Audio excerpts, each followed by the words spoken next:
এখন আমি আছি ফরাত পাশা মস্কের সামনে।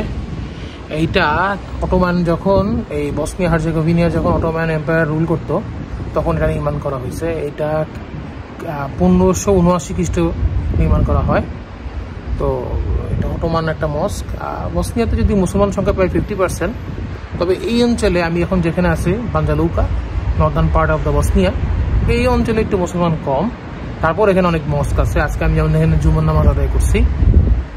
মস্কটা অনেক সুন্দর, একদম অটোমান এম্পায়ারদের যেরকম স্ট্রাকচার ঠিক সেরকম। আর আমি এখানে এক্সপেক্ট করছিলাম যে হয়তো বাংলাদেশি কোনো পাবো না, কারণ এটা নর্দার্ন পার্ট বসনিয়া।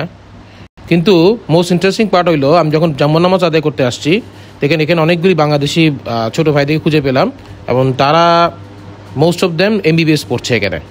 তো আমি এটা প্রত্যেক দেশেই এই ট্যাকটিক্সটা ফলো করি যে জুম্মা নামাজ আদায় করি, জুম্মা নামাজ আদায় করলে বাংলাদেশি পাওয়া যায়। আর একদিনে পরিচয় তাদের আতিথেয়তায় আমাকে মুগ্ধ করেছে। তো আমার ভিডিও ভালো লাগলে সকলে শেয়ার করবেন। ধন্যবাদ।